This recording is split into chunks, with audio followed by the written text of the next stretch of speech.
Hello everybody. It's a nice autumn day here in Switzerland, and around the house I've gathered what I could in order to see what can I make with these tomatoes, which are kind of overdue, and I was thinking to create some pesto today. Why not?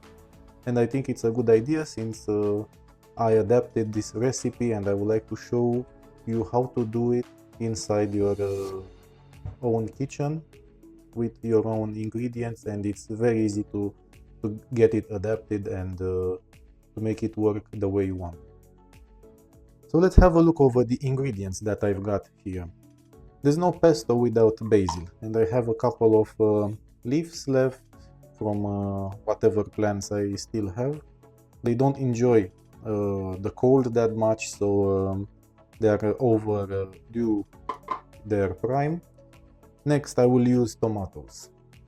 You see them? I do have 2 plates of tomatoes, and I will have to chop whatever it is good from each one and use it in the composition. Next, I will add some parsley, and I have really nice parsley gathered here. And of course, a lot of peppers. I'm not sure if these are hot or not, but they look pretty well, and I will use them in the composition.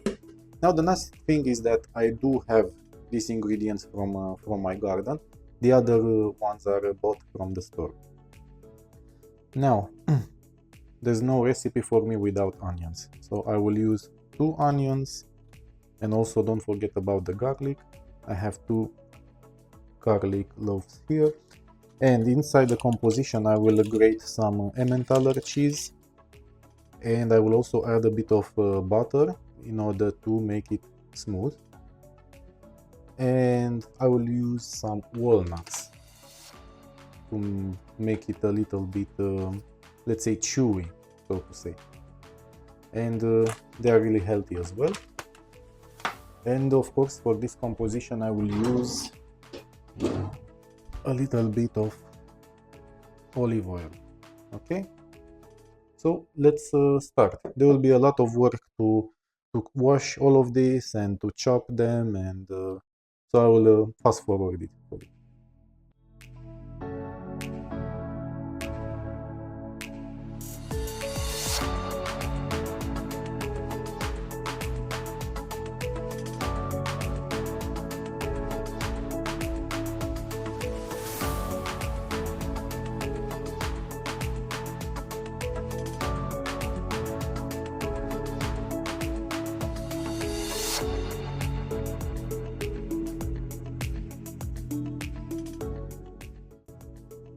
After a bit of manual work, I'm kind of done with chopping and with the preparations.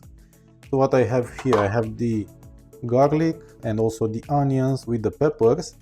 You don't need to chop them very tiny, but because they will go to the frying pan along with the tomatoes, which have been carefully extracted from and separated from the bad stuff. And I have a couple of more peppers here, but I don't think I will use them.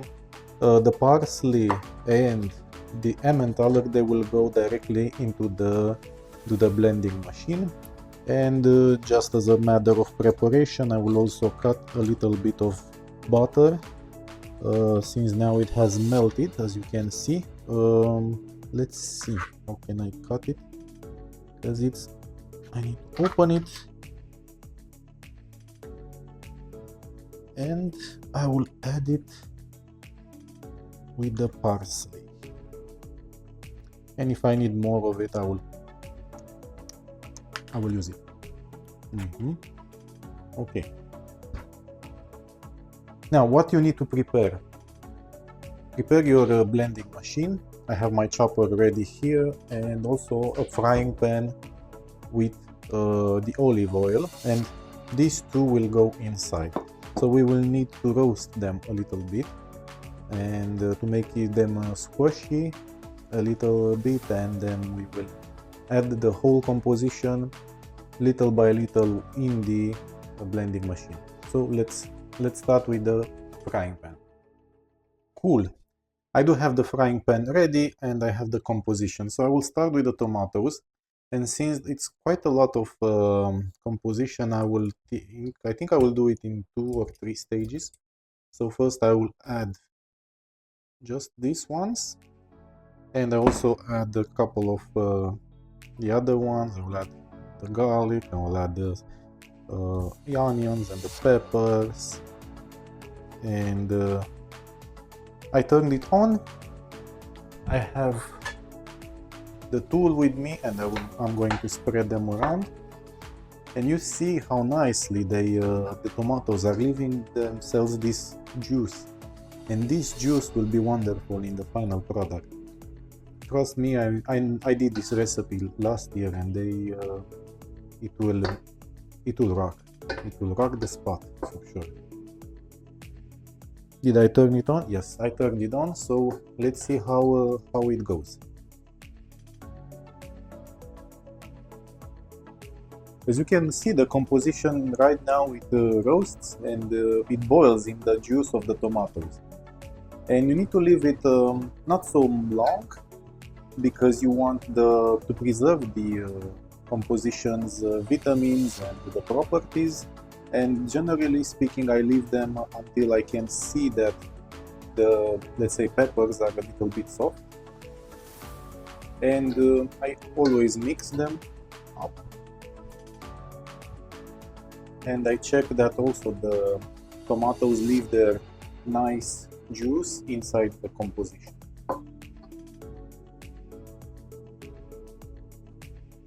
It's already smelling amazing.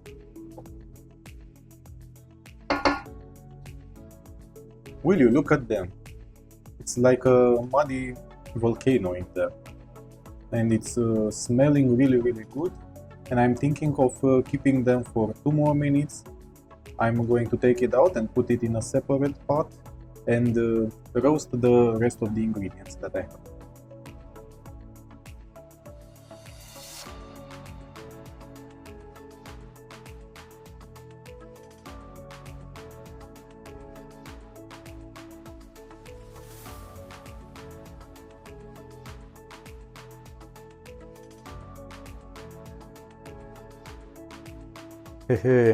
We are achieving quite a milestone right here. So I finally finished with the frying of all these things, which are here in this pot.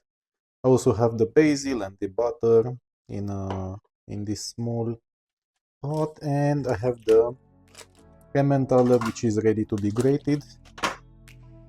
I have the walnuts, and the most important thing, the blending machine.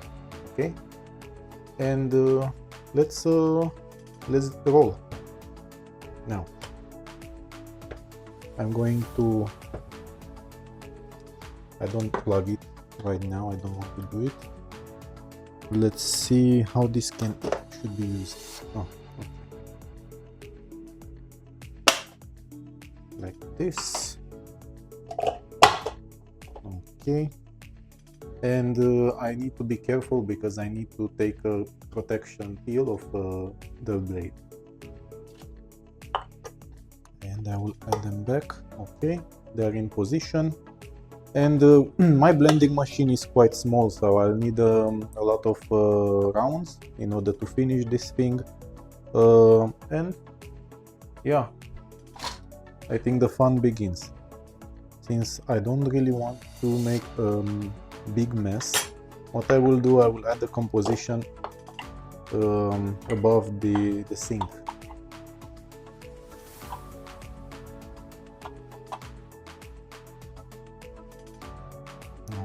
Okay, I don't like it. Okay, this one stands still.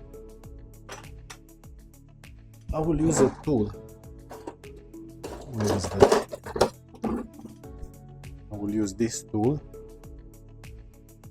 to take from the pot and add into the blending machine. The process can be messy, so expect to have a cleaning session afterwards.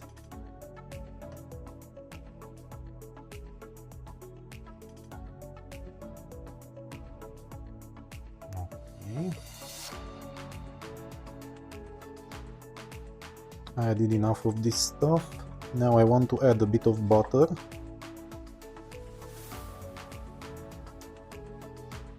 Add some basil and some parsley inside.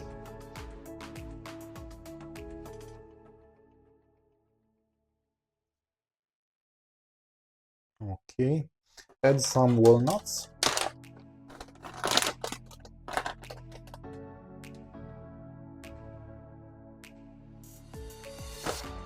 And let's grate some cheese.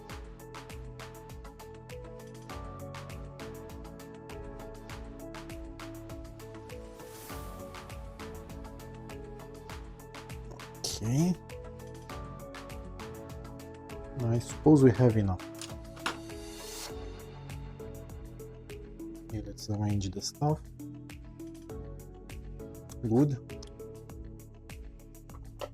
I'm really curious how it will be. I'm really curious. Come on. Okay. Good. Now, let's do a test and let's see how it goes. I'm gonna plug it in and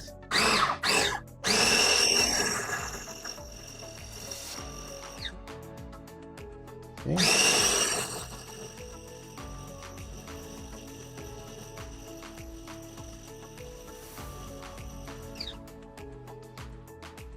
Well, I suppose it's enough for now.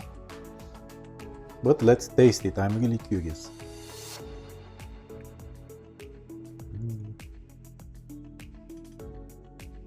Yeah. Man, this is delicious. I would eat it just like that. Yeah, at this stage you can add by preference whatever you need. You can add salt, you can add pepper, you can add whatever. I think I will add a bit of salt, to be honest, but just a little bit. Keep it here at hand. Perhaps a bit of dill. So I think I put too much, and some pepper. Where is my pepper? I have a bit of white pepper.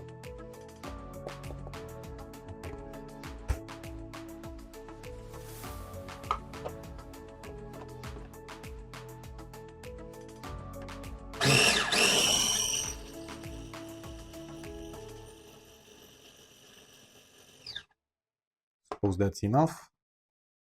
And let's taste. Oh yeah. I think this is it. I really like it. I absolutely like it. Really cool stuff. Now another problem that we'll encounter is to where do we store this whole thing.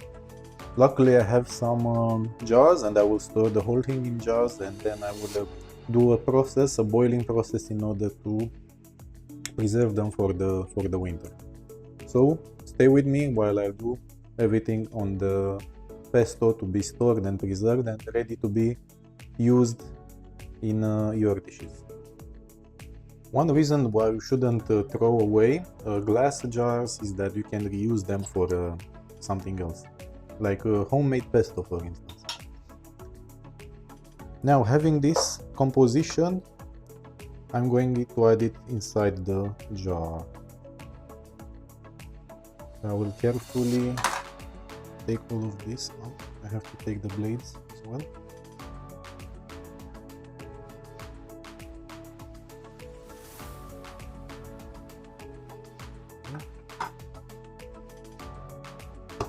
And I will carefully add it to my jar.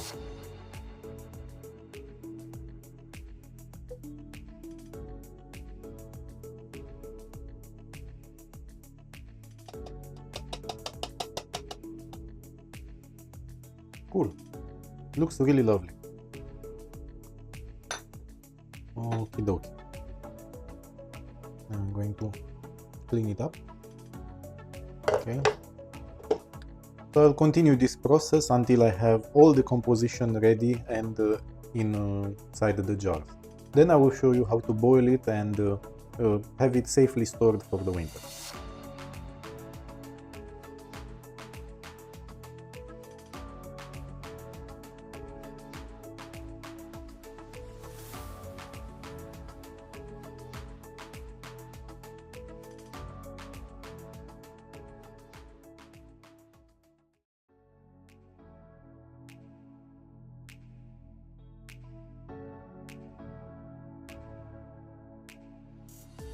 Man, will you look at these babies?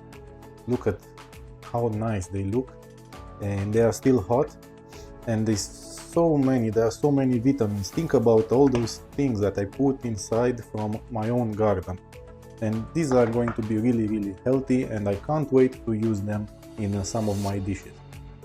But in order to use them in my dishes and preserve them, I have to use a technique which I learned from my mother, which is to boil those jars into some hot water for 20 minutes. It's about time to do it so, and stay with me to the last point. This is the last point of the process. Now, before we start, just make sure that your jars are very tightly closed, okay? Make sure they are very tightly, it's important. And you need a container of water and you need to have a water just enough to come up to the neck, but not cover the cap, okay? And I'm going to put them into this water.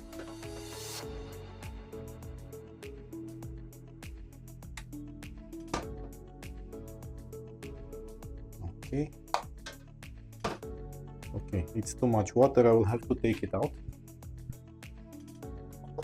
Use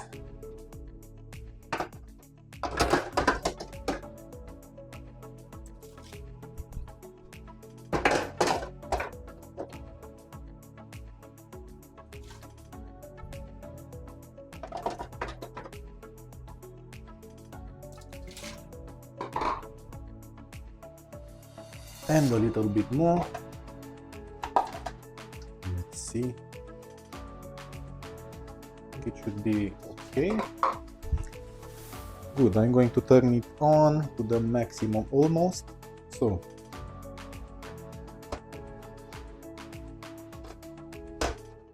in order for you to see better, so you can see I just added water just enough to cover, but not the cap, up to a certain point. This jar is a bit full, but I think it will manage to stay this way. I think it's okay. So right now I started the stove and I'm waiting for the boil to come, and since the moment of the first boil you have to wait for 20 minutes at least in order to make sure that they are sterilized. So 20 minutes after, the jars are still simmering and I'm about to end the boiling process because they should be ready. And you can test by the caps, you can press them, and if they don't clip, they should be sealed. So this is marvelous. I can't wait to use them in some dishes. And once you get them out of the boiling water, just don't do anything to them. Leave them to cool, and then store them inside a dry place, away from the sun. And they should be ready right now. I'm going to stop the boiling process. It's really amazing what you can accomplish with things from your own garden, and I'm really proud that after the hard work today I managed to create something which can be used in dishes for the winter. So if you like this video, don't forget to subscribe to my channel and also hit that like button, it will help me a lot. If you have any feedback, don't forget to comment down below, and I wish you all the best and stay healthy.